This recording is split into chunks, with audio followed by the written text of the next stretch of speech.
mentioned last time, we'll go through the stroke from a technique perspective in just a moment, but there's really not a lot that needs to be done with it, if anything at all, really. But if you just watch on the system here, let's just play it in slow motion. Really gives you that focal point to get onto it. So as a training tool, you know, it's really good. And if you look at, let's bring you in side by side here with Becky Adlington. We always show this video clip when we're doing these sessions because it's in terms of where somebody wants to be focused on in terms of pulling through. Yeah. She does it obviously on a normal stroke all the time. Look, it's just unbelievable. Yeah, that's brilliant. It's brilliant, yeah. So it's exactly the same position as you're getting into here. It's amazing. Her stroke just unbelievably good. So let's just change that for this one here. Yep. And we'll just zoom straight to that point. There we go.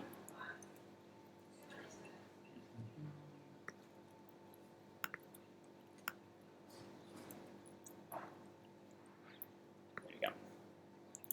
So first and foremost, I mean, the position that you're getting into there is actually much better than Reese's. Remember how straight his arm was when he was pulling through? So there's all these things where somebody pulls through with a very straight arm, pull through.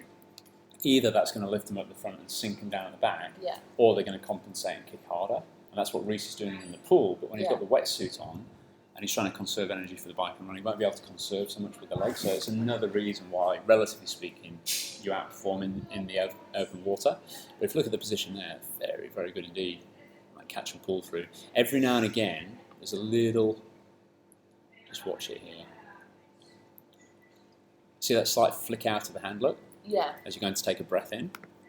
So that hand from the top, in a moment, we're actually going to see that hand actually turning out like this. These guys have just been saying, wouldn't it be great if you could have something, a mobile device? That's what Adam was saying with that thumb ring. I used to do that on my right hand side, so as I breathe left, I turn that hand out. Most people do that, but it ends up collapsing the elbow as you do so. So on that one particular stroke, if that hand was actually the same as the previous one, let's just get one of those previous ones there, where it doesn't actually turn out anywhere near as much, and consequently you get a much better hold of the water. And the thing with this is that when somebody's actually only then breathing, let's say for example you were only breathing every 2 strokes to the right hand side, you'd be doing that 50% of the time. So the hand would be flicking out 50% of the time, and that's quite a margin of error. Yeah, and I'd say in open water I would breathe every 2, or more likely more, to be spotting and everything like that. Absolutely, so yeah. Probably I'm doing it a lot more. Exactly, yeah. And mainly to the right, or? Yeah, I pretty much only breathe to the right. To the right. The big discussion that we had with Reese, which I'll have the same discussion with yourself now, but it's less of a concern for yourself. Reese only breathes to his right, and when he breathes to his right, his whole body shifts to the right hand side quite significantly. Yeah. Now, if I just bring in the Brownlees as a direct comparison, look, what's absolutely incredible about this race, this is the Blenheim Palace Triathlon from a few years ago. This race, if you watch it very carefully, so let's just go full screen. That's Alistair there, that's Jonathan Brownlee, that's Harry Wiltshire. Yeah. What I want you to watch, let's put it in slow motion, watch which side they all breathe to. They're all going to the left. Is that because the rope is exactly on the right? left? Yeah. That's exactly right. Now, the rope is exactly on the left on that particular course, but the rope is more likely to be on the left than on the right on most triathlon and open water events around the world. It's standard to go anti-clockwise rather than clockwise around the course. So it's a distinct advantage to be able to breathe to the left rather than to the right. What was happening with Reese, I just tried to show him at the weekend. Obviously, if you remember how the course was laid out, you had the big sort of bridge there. You guys started from here, you went straight out, sort of parallel to that point. Yeah. Then you turned a left here, I beg your pardon. And then we sort of came in, and then we did this little dog leg where we had to turn one right-hand turn. So that was a left, and there was another little left around here, somewhere in between. But there were some boys, this is why I was saying at the weekend, there were some boys positioned up here. Specifically, they said at the start, you've just got to go around the arena boys, which was here, here, and here. So I ignored that, but of course most of the field drifted up there and did that. Yeah. So they're drifting to their right. Did he do that? Well, that's what I'm predicting. That's what happened with Reese at the weekend, because when you breathe only to your right hand side on a left-hand turn course, typically you end up drifting to the right, away from the course. Yeah. If you're breathing to your left, I went around the entire course of the weekend, I only breathing to the left. was basically just trying to copy what Alistair would have done in that situation. And that was a long, if you remember how long that straight was, it was about really 800 metres, yeah. really long. Over here, there was a pylon which perfectly lined up with the arena buoy there. I'm assuming they did that purposefully. But when I was swimming around, this is what I was saying, I was going around and everybody was on that side and all the canoeists were here, and part of my head started questioning, am I doing the wrong thing here? For the majority of people over there, should I not be over there with them? But I knew that's what was happening, was they were going around those boys there. And the point I'm trying to raise, I guess, for yourself is that it's totally fine to breathe to the right-hand side, but on a left-hand turn course, you can be at a bit of a disadvantage. And you're going to be more of a disadvantage if, like Reese, just watch this here, like, from the top. Reese, he was quite shocked with this, actually. Watch how much his left arm crosses over in front of his head when he breathes to the right-hand side. And see how much the legs open up at that point as well? It's quite a big drag. So his right hand goes in dead straight, but the left one always wraps around like in front of his head there. So if you appreciate in the pool, he's got this line, the wall, to actually keep him straight. Yeah. In the open water, he hasn't.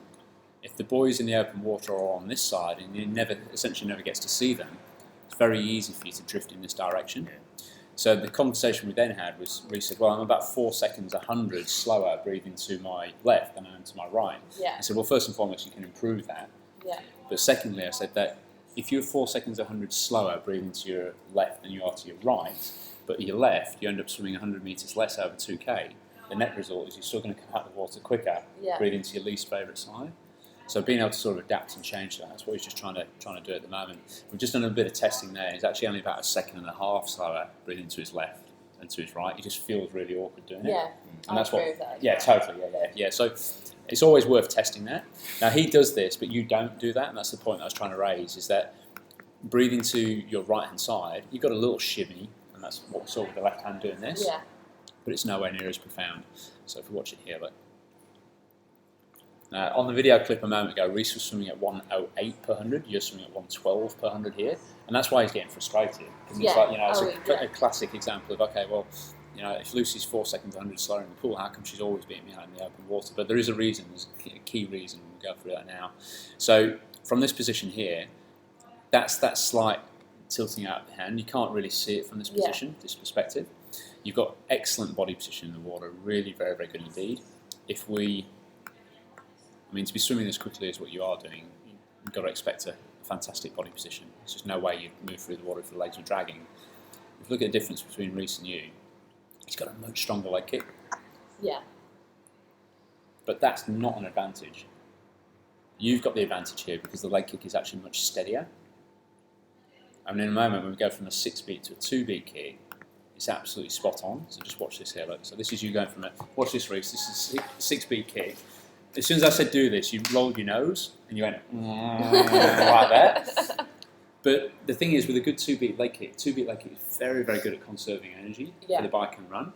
So it's actually more advantageous to actually be able to do the 2-beat well and to be conserving that energy. So this is a big 6-beat kick, and you notice you're putting it. Well, you're putting a lot of effort, and notice how your foot is clearing the water completely, which is a bad thing. Yeah, I know I do that when I kick, they come right out. Exactly. Yeah. Now, if you imagine if you're wearing a wetsuit as well, that's going to be, essentially, the result is that your body's going to be sitting more like this. Yeah. So all that effort that you're putting in with the legs, like you're doing here, you might be putting a lot of effort, but it's not driving you forwards. So when the knee bends as much as what it's doing, firstly, it ends up creating a little bit of drag on the top of the thigh there. But when we kick down, the amount of cavitation, the amount of drag that's created here is actually more than you're actually putting in with the propulsion.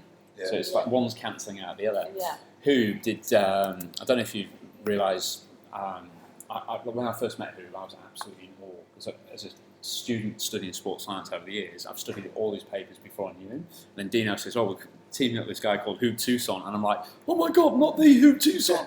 So Who did this big study on leg kick propulsion. And he found out that even the great Ian Thorpe only generated 11% of his entire propulsion from his leg kick. I think I've read that paper. Yeah. You've read that paper? Yeah. If you watch Thorpe, his leg kick was insane. Insane. Watch it here. Like, it just looks unbelievable. And this is him in a pool scenario, just doing a bit of testing. Amazing catch at the front. But watch when his leg comes into play. You'd say it's definitely more than 11%, Yeah, it's crazy. but it's actually not. The testing that's all been done was all on the catch at the front. So for somebody swimming 200s and 400s in the pool, that bit of kick, especially if he's bringing it at the end, might give him that slight edge. But to swim 1500, 1900, 3.8k with that sort of strength that you're doing here, it's just going to blow you completely. Yeah. Not just in the swim, but then for the bike and run, of course. So watch what happens when you turn it down to 2 beat. Coming up in a moment. Here we go. That's halfway there. There we go. That's more like you. Yeah, but better. Actually better for triathlon.